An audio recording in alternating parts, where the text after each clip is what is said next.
So okay, in the last class we defined about isomorphism, homomorphism, and then quotient group, and then there are three fundamental isomorphism theorem. Okay, now we state the important theorem that so between what is the order of the element. So first we define what is the order of the group. Order of a group. So the number of elements in the group is called the order of the group. The number of elements in a group is called order of the group. Is called the order of G.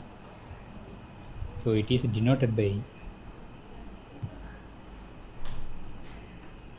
the symbol to denote the order of G. These are O of G. So either we can use this notation or this notation to denote the order of the group. Now order of an element. Order of an element in a group G. Suppose we have an element A in G. So let A belongs to G. Then the smallest positive integer, then the smallest positive integer n such that a power n equal to identity is called order of the element. Is called the order of A. The smallest n such that a power n equal to identity, then we say n is the order of the element. And it is usually we denote by O of A. Okay, so it is denoted by the n we can denote it by order of A, that is O of A. Okay, good. Now there is some formula. So maybe we discuss some example to find the order of the group. That is smallest. For example, if you take the group G is minus I, minus 1, 1, plus 1. Now this is a group with respect to multiplication where I square equal to minus 1. So every element we can find the order. So therefore order of minus I should be 4. Because minus I power 4 is the identity element and 4 is the least power. Because if we take minus I power 1, we get minus I. Take minus I power 2 is minus 1. And if we take minus I power 3, we get minus I. If we take minus I power 4, we get 1. So this 4 is the least power such that the element power is identity. So here identity is 1. In this group, the multiplied identity is 1. Therefore, order of minus 1 is 4. So order of what is the order of I is again is 4. Then what is the order of minus 1? If raise the power 2, you get 1. And what is the order of 1 is 1. So order of the identity element is always 1. Okay, for finite group, these are all every element have a finite order. Suppose we take infinite group, except the identity element, all element are in general that is true. For example, if we take G equal to Z, of all integers. Now what is the order of the identity element to 0 is 1. And if we take order of any other element is infinite. So in the definition, if such a no n exists, so if it exists, is that a power n equal to identity, then n is called the order of A. Otherwise, if such an n does not exist, then we say the order of element is infinite. So if such an n does not exist, such an integer n does not exist, then we say then A is an infinite order. A has infinite order.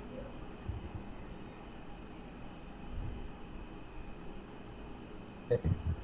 So in set of all z, because in addition, so in multiplication we say smallest n such that a power n equal to infinity. This is for multiplication case or general case. So for addition, we have to write n times a equal to 0. The smallest n such that n a equal to 0, then we say n is the order of the element. So order of, so we can add 0 one times, we get 0, therefore order of 0 is 1.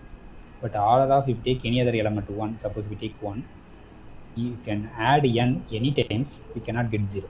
Therefore all other elements of order infinite. Therefore order of n is infinite, where n not equal to 1 is infinite for all n not equal to 0, because order of 0 is 1. Okay. So now we have a important so if you take any permutation, is very important point.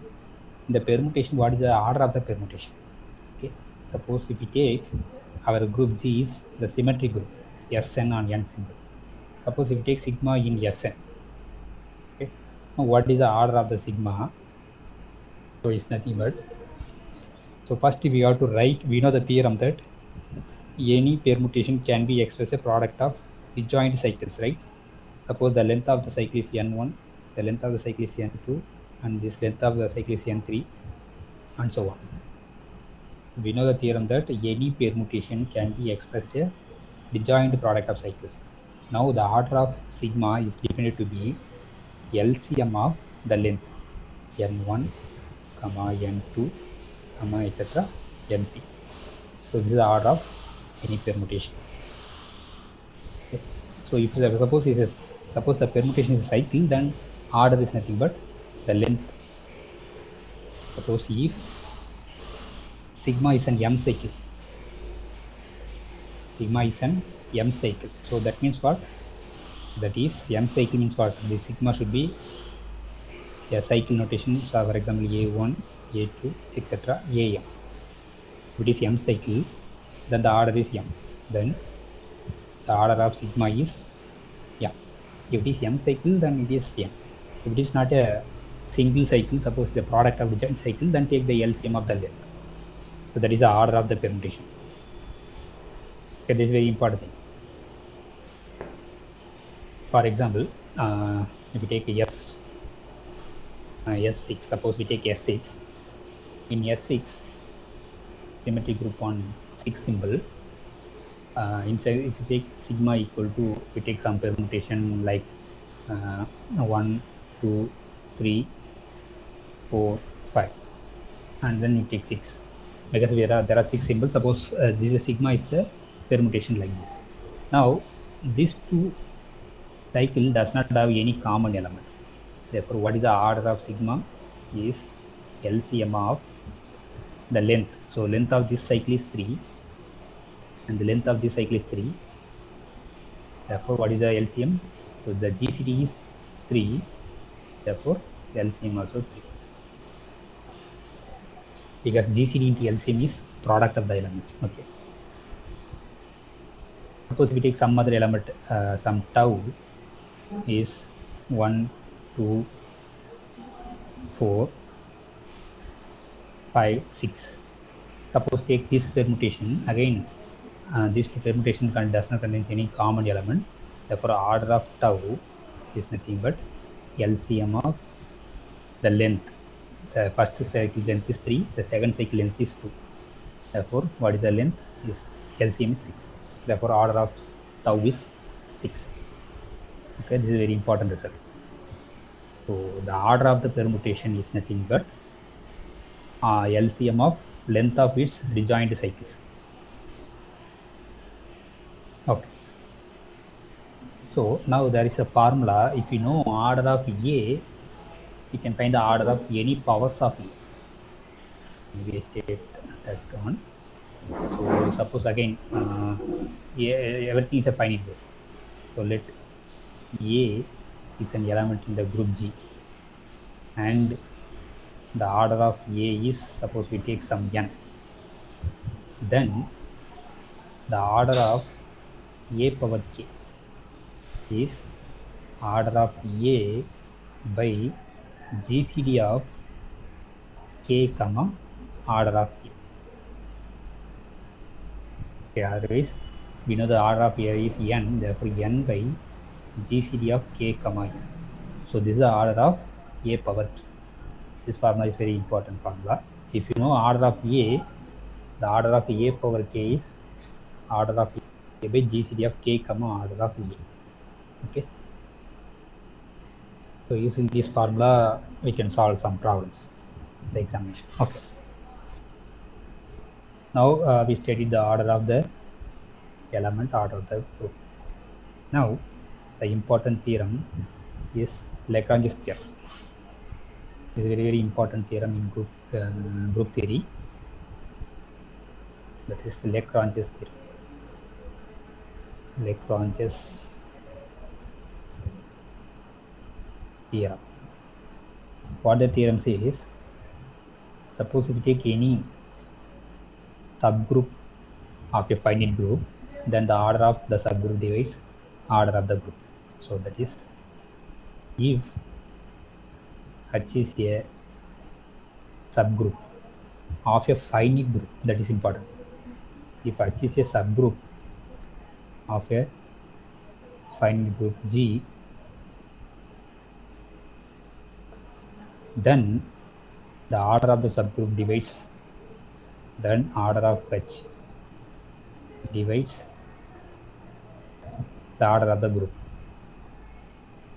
This is a very important theorem. So if you take any subgroup of a finite group, the order of H divides order of G. So you should know what is the meaning of this divides.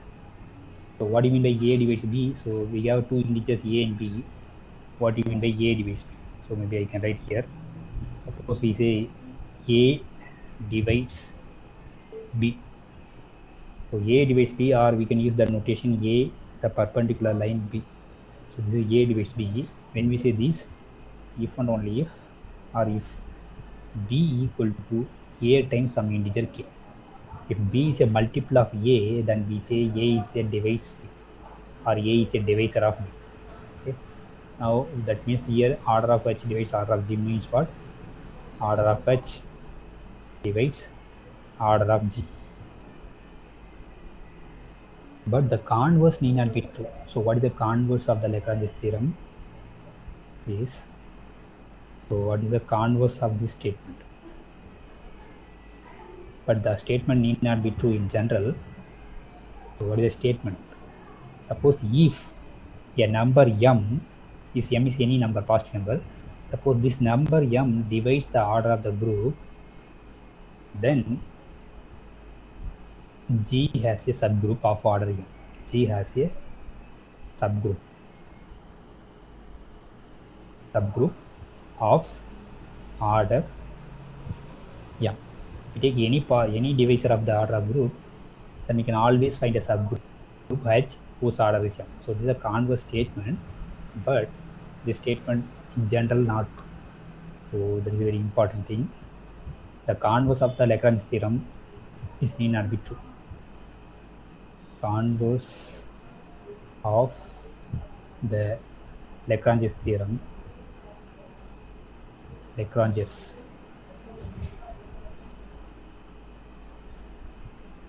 theorem need not be true. So what is the example for this? So that is, need not be true means what? A number divides order of the G, but there is no subgroup whose order is that number. It's very important result. Now what is the example of this one? Why the converse of the Lagrange theorem is not true? So we take A4. So in this alternating group A4. So what is this A4? Set of all even permutation. Set of all even permutation in S4. Set of all even permutations in S4, symmetric group on 4 symbols. Now we know what is the order of this A power 4 is 4 factorial by 2. 4 factorial by 2 is nothing but 12. Now since we know that 6 divides 12, because 12 is a multiple of 6. Therefore, 6 divides the order of the group. So this 12 is nothing but order of A power n. 6 divides this number, but this an but this a4, this but a4 does not have a subgroup of order 6, does not have a subgroup of order 6. 6 divide order of the group, but this a4 does not have a subgroup whose order is 4. Therefore, this group a4 not satisfy the converse of the Lagrange theorem. So what is the converse theorem says? If you take any number m divides order of G, then G must have a subgroup of order m. But this group A4 does not satisfy the converse of Lagrange's theorem. Therefore, converse of the Lagrange theorem in general is not true. Okay. Okay. So the proof of this one is how to prove this one. Why this A4 does not have a subgroup of order 6? Suppose you are to assume that A4 have a subgroup of order 6. Finally, you get a contradiction. So for that, we need some result to prove this. There are some important results you should know. So the characterization of normal subgroup. So what is that? Suppose suppose let H be a subgroup. H be a subgroup of G, subgroup of a finite group G.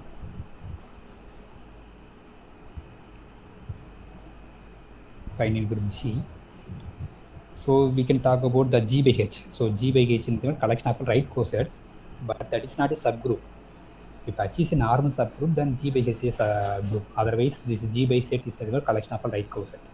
Now, the number of elements in the right coset is 2. Suppose if you sometimes call it this index of H in G. Okay, either you can use this notation, otherwise they will use the notation like this: G colon H. Is nothing but index. They call index of H in G. That is the number of right coset. Suppose the number of right coset, you have only 2 number of right coset, then H should be normal. H is a normal subgroup. H is a normal subgroup. So this is very important result. So the index of H in G is 2, then H should be normal subgroup. But in the converse need not be 2. If H is normal, the index need not be equal to 2. One way is always 2. Okay. So we can easily show that using this result, the AM symmetry group, alternating group. Okay. So if you take H equal to the alternating group AN and G equal to the symmetry group SN. Now H is a subgroup. You know that is a subgroup. Now what is the cardinality of S by AN? So this is nothing but cardinality of Sn by cardinality of AN. This is a finite group, we can split it. So we know that the cardinality of Sn is n factorial, and this is n factorial by 2. Therefore we can cancel n factorial, we get 2. Therefore the index of AN in Sn is 2. Therefore AN is normal subgroup. AN is a normal subgroup. Normal subgroup of Sn. So this is a simple characterization. We can easily check that if it is the order of Sn by AN 2, then H automatically is a normal subgroup. Okay. So if only we can say if it is 2, then it is normal. But normal need not be indexed. Okay, now if you take already I mentioned that if you take any abelian group, all the subgroups are normal subgroups. Okay. Now this is one theorem or one characterization that is very first characterization of normal subgroup. The index of H in G is 2, then H is normal. Suppose index of H in G is some other number, for example, for some other prime number p, then if the p is the smallest prime such that p divides order of g, then H is normal. That is the second characterization of normal subgroup. Okay. So suppose again if H is a subgroup,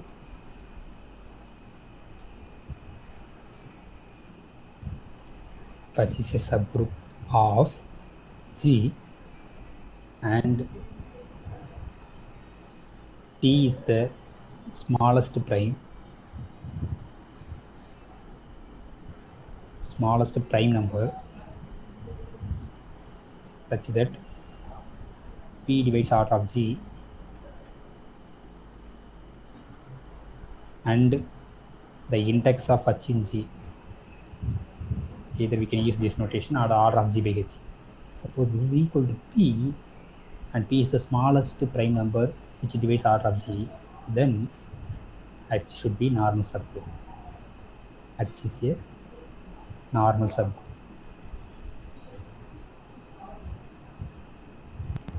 These two results are very important result. So suppose we get the index is 2, then it's automatically H is normal subgroup. Suppose we are getting the index is some other prime number, but the prime number is the smallest prime number which divides R of G, then H should be normal subgroup. For example, suppose if we take a group exercise example, suppose if we take the order of group is 15. Okay, suppose we are getting that H is any subgroup, we are getting the index of H in G. Suppose we get 3, then implies that H is normal. Why? Because this 3 is the smallest prime. So with this 15 can be written as 3 into 5. So there are two prime divisors. One is 3, another one is 5. But what is the smallest prime? 3.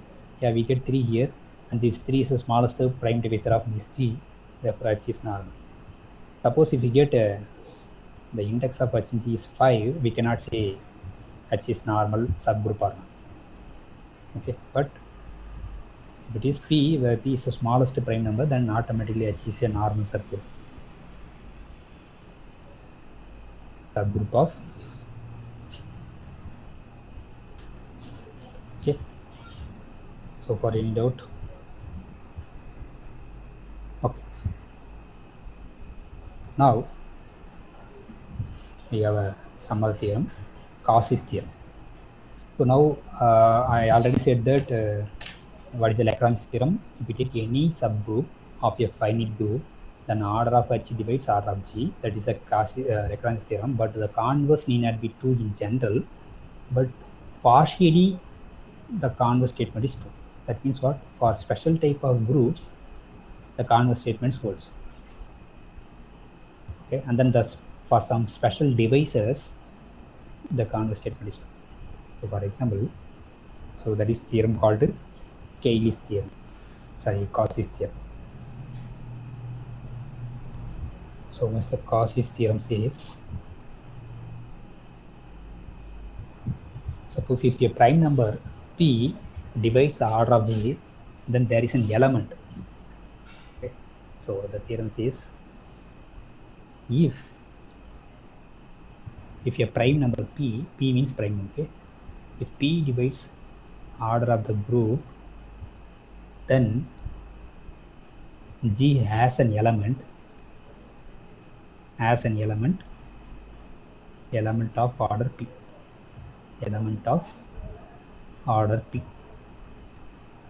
So you can always get an element whose order is P. So once you get the element, you can easily get the subgroup. So what is the subgroup? So just spanned by that element. So that is a simple thing, right? Suppose we give given one element A in G. So if A is given, then we can produce a subgroup. So what is the subgroup? We can produce H. So just the subgroup generated by A. So that means what? All the powers of A power n or n A power I, where n in Z. So this is subgroup. Anyway, this is called a cyclic subgroup of A. So this group is called cyclic subgroup. cyclic subgroup generated by A. So, given any element A in G, you can produce a subgroup, namely that subgroup is generated by the single element. Okay, therefore, once in the Cauchy theorem, if P divides order of G, then G has an element of order P. Suppose that means what? We get an element whose order is P. So once you get an element whose order is P, you can produce a subgroup, and the order of subgroup also should be P. So what is H here? The subgroup is the subgroup generated by E. Okay. So for every prime divisor of a group, you can always have a subgroup whose order is P. Okay. And we know some result that in a cyclic group, suppose if G is a finite cyclic group, and we know that cyclic means what? The group is generated by single element. Suppose if G is generated by single element A, okay, if G is generated by A is a cyclic group, then the order of the group is same as order of the generator A. So this we can say if and only in a finite group. If suppose order of the group is equal to order of some element, then the group should be cyclic group. Only when G is a finite. This is true only in the case of finite group. G is finite, and if G, so to prove G is a cyclic group, it is enough to prove that the order of the group equal to order of at least one element in the group. Such a group is called cyclic group. In the previous example, if you take 1 minus 1, I minus I, so the order of the group is 4 because it contains 4 elements. Look at this example. So what is the cardinality of the group? Is 4. Now we get 2 elements whose order is 4. Therefore, this is a cyclic group. The generators are minus I is one generator and I is a generator, because both these elements have the same order as order of G.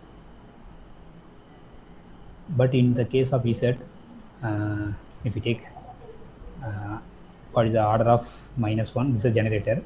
Order of minus 1 is infinity. Order of plus 1 also infinity, because only the finite order is 0 element. Again, this Sn is not cyclic, because what is the order of Sn? Order of Sn is n factorial, but we cannot find any permutation whose order is n factorial. Okay, therefore this Sn is not cyclic. Even therefore this is non-abelian, therefore is not cyclic. Therefore Sn is not cyclic. So therefore a finite group is cyclic if and only if the order of the group equal to order of the generator, order of at least one element. Okay, very important result. Now the Lagrangian converse statement partially true in the group for a prime divisor. If suppose P is a prime divisor of the group, then G has an element of order P. We can say even more. We can say G has a subgroup of order P. Okay, good. Now we define the new definition, P group. So when we say a group is said to be P group, if the order of the group should be prime power. So next definition, P group. So P means prime number. Okay. A group G, a finite group actually, not any group. It orderly finite group. So a finite group G is called P group if the order of the group should be prime power, P power some n for some n, for some n in natural number. So if the order of the group is prime power, then we say the group is P group. So similarly, we say a subgroup is P group. Okay. So next definition, P subgroup.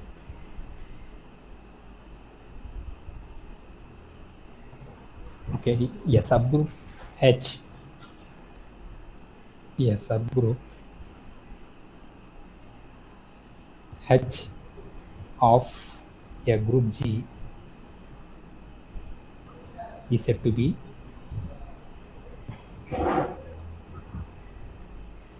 P subgroup if the order of the subgroup should be prime power. So phi power some m something. So anyway, prime power. Don't bother about the order of the group now.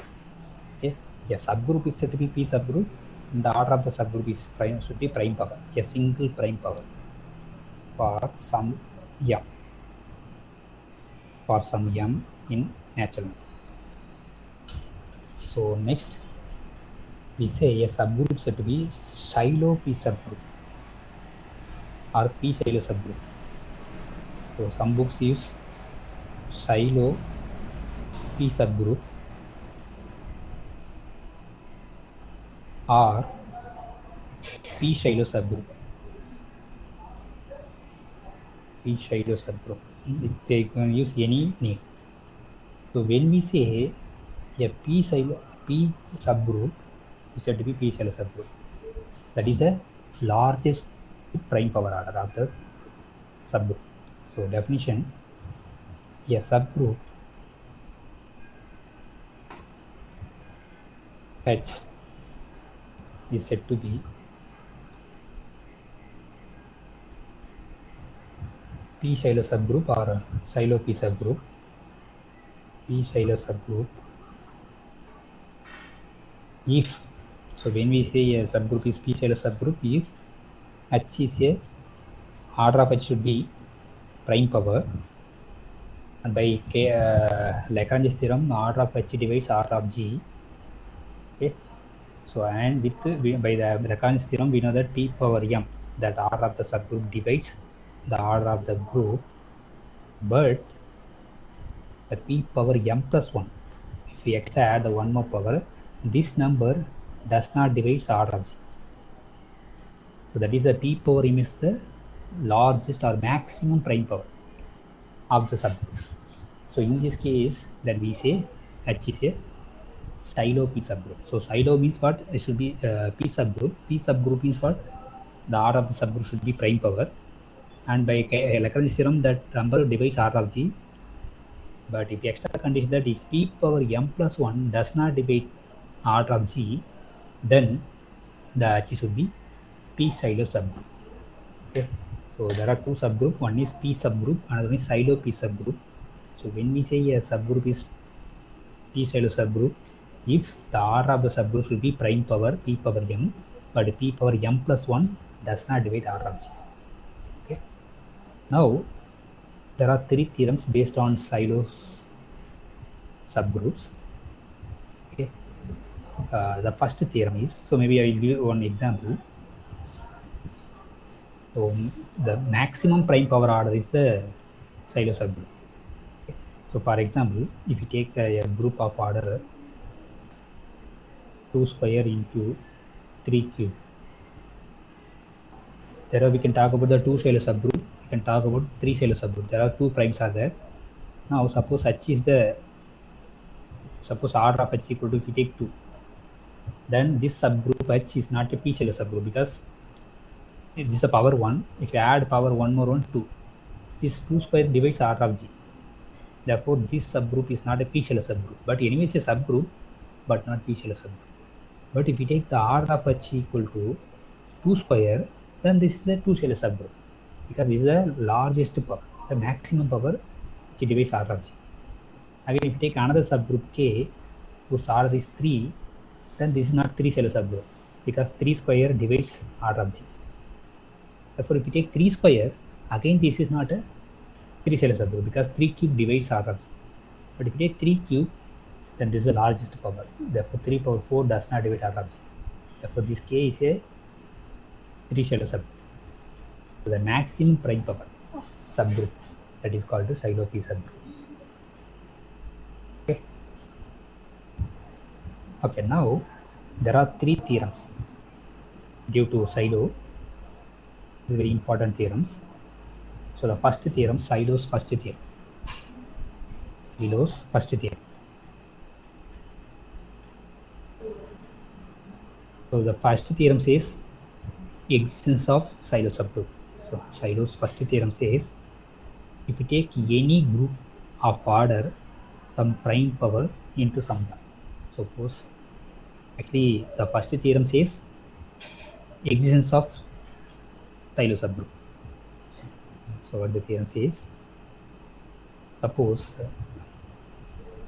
if order of G equal to p power n into m, this p power n is the largest power of p. That means what? This m does not contains is not a divisor of p. That means what? And the p does not divide m.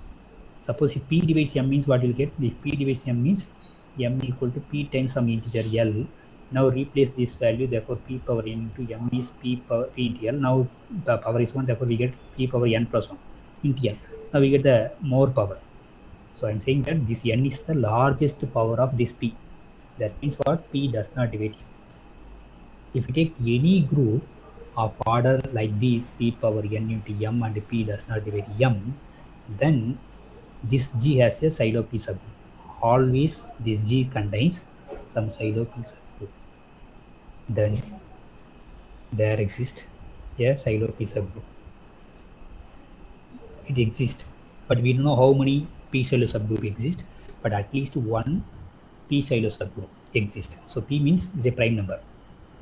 So there exists a silo p subgroup or a p silo subgroup.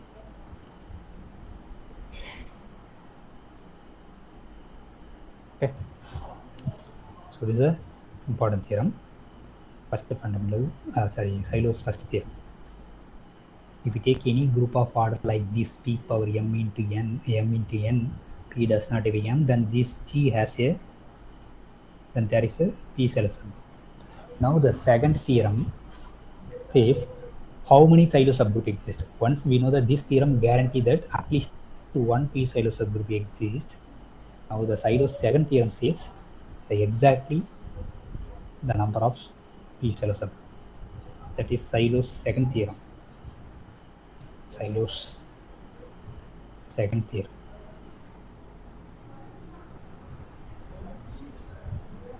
This is very important theorem. This theorem says the number of p silo subgroup. Okay, so the number of p silo subgroup or silo p subgroup, number of p silo subgroup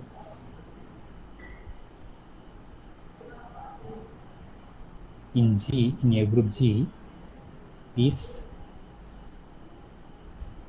the number of p silo subgroup is of the form 1 plus kp for some k, for some k in positive integer, non-negative integer, or you can take n union 0, you can include 0. Also the number 1 plus kp divides order of the group. Also this 1 plus the number 1 plus kp divides order of the group. So this theorem is very important. The number of p silo subgroup in a group is of the form 1 plus kp. We don't know what is the value of k, but we know p and we know 1. If you find the values of k, we say exactly the number of p silo subgroup. So how to find that? We can use the one more condition that the number 1 plus kp divides order of the group. Okay. Now last theorem, Silo's third theorem, says we take any two p silo subgroup are conjugate. So before that we define what is the conjugate. When we say two subgroups are conjugate, okay, so we say that two subgroups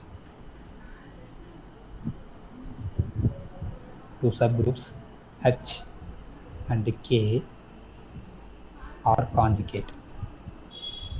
if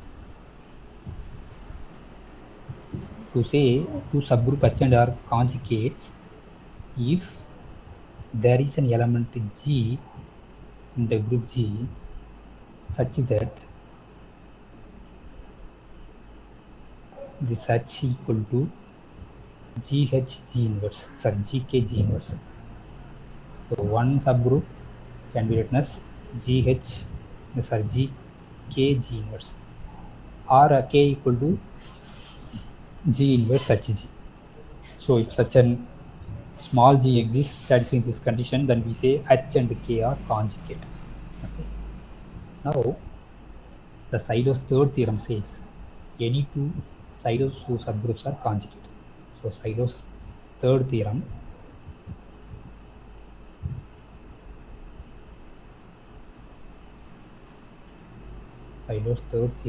says any two Shiloh P subgroup are conjugate. Any two Shiloh P subgroups are conjugate.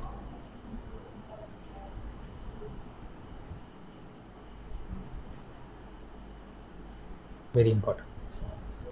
And there is another theorem. Suppose we get only one p-Shiloh subgroup, then the subgroup should be normal subgroup. That is very important theorem. Suppose if the group G has exactly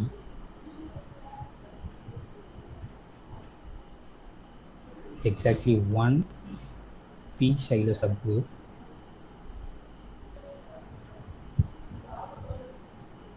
namely we call H.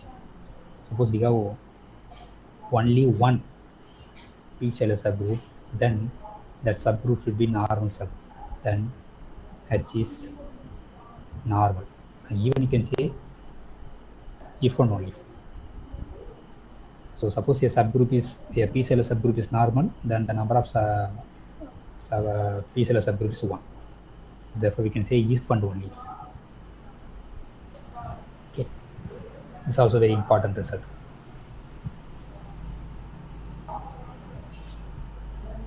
Okay. Now we discuss some example. Suppose if we have a group of order 6, we have to find the, so suppose G is any group of order 6. So first we have to write the number is a product of prime powers, but here only two primes, namely 2 and 3. Therefore we can talk about two-Shiloh subgroup, we can talk about three-Shiloh subgroup. Okay, so though we have to find the number of two-Shiloh subgroup. Number of two-Shiloh subgroup or Shiloh 2 subgroup.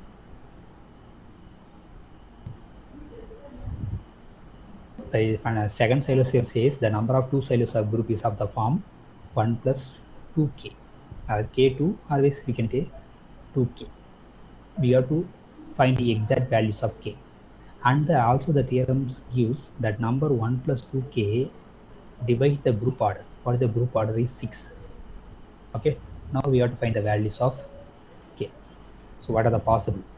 So since this number 1 plus 2k is a divisor of 6, therefore this 1 plus 2k either can be 1 or to be 2 or 3 or 6, because these are all the divisors of 6. Since 1 plus 2k divides 6 means what? This 1 plus 2k be either 1 or 2 or 3 or 6. And we know that the left hand side is a odd number. But here, therefore, the right hand side should be odd number. Therefore, we can eliminate the even number.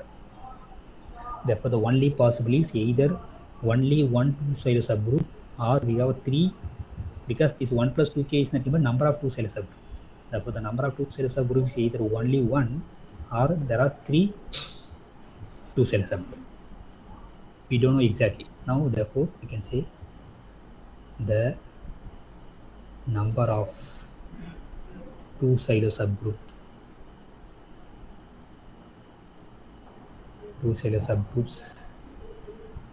of G are either only one two-cell subgroup, or there are three two-cell subgroup. Okay. Now we have to find the another prime. What is another prime? 3. Now we have to find the number of three-cell subgroup, and then we have to conclude how many two-cell subgroup. So the next one is number of three-cell subgroup. So by theorem, the number should be 1 plus 3k. And also know that this 1 plus 3k divides the group order.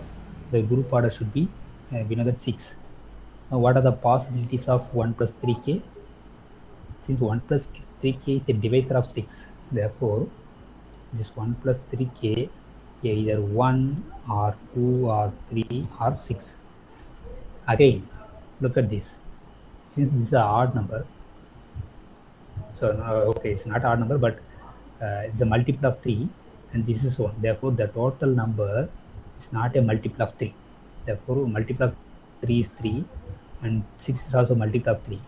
Therefore, we cancel. But the left hand side is not a multiple of 3 because we add 1. Therefore, the right hand side, the multiple of 3 is 3 and 6. Therefore, these 3, 6 are not possible. Therefore, this 1 plus 3k, that is number of three-cell subgroup, is either 1 or 2. But for what values of k, you will get 2. If substitute k equal to 0, we get 1. Okay, that is possible. But k should be non-negative numbers. If substitute k equal to 1, you get 4. But you will not get 2 for any values of k. Right? Therefore, the number of three-cell subgroup is only 1. And we call that subgroup is some name, namely we call H. H is the number of only, because we know that only one three-cell subgroup, we call that subgroup is H. Now what is the order of H? The maximum power of 3 in the group. Look at the maximum power, the power of 3 is 1. The maximum power is 3 power 1. Okay. So therefore, now this is equal to 3. This is the maximum power. That means what? This group, this subgroup contains 3 elements. But G, the group contains 6 elements. In the 6 elements, we have 3 elements here. Now what about, we have remaining 3 elements. Okay. So totally 6 elements are there in the group. Now we found that 3 elements are there in the three-cell subgroup. So what about the remaining 3 elements? And then we already give that the number of two-cell subgroups are either only 1 or 3. Suppose there are 2 cases. Suppose only one two-cell subgroup, namely we call K. K is a two-cell subgroup, and suppose is only 1, the order of this should be maximum power is 2. But since this is a subgroup means what? It always contains identity element. This H is also subgroup, therefore this also contains identity element. Already we counted the identity element here, and here also we count the identity element. Now if you sum this, we get only 4 elements, because we count only 1 element here, because already this K contains identity element, this H also contains identity element. So we cannot count the element twice. Therefore, now we listed only 4 elements. Therefore, the 2 elements are missing.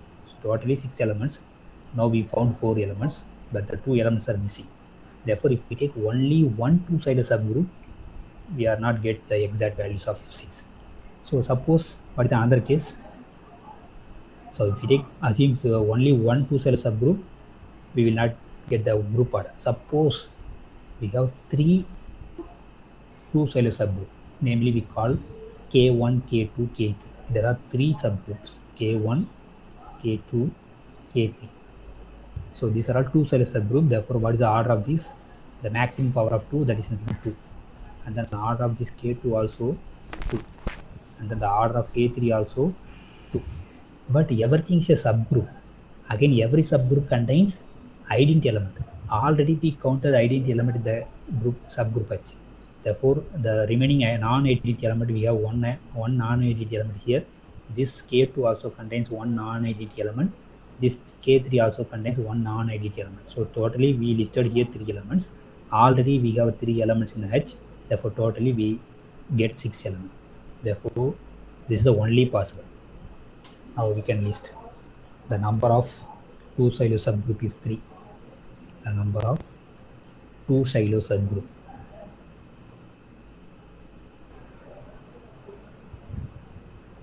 is 3. And the number of 3 silo subgroup is only 1. Number of 3 silo subgroup is only 1. Since the number of 3 silo subgroup is only 1, therefore it should be normal. But here we have 3, therefore this 2 silo subgroup is need not be normal. Okay, normal means only one p silo subgroup. So therefore we get only one 3 silo subgroup and it is normal. The 3 silo subgroup is normal. Okay, so this is a very important theorem to check a group contains 2 silo subgroup or not. Okay. Okay, anyway, I can stop now.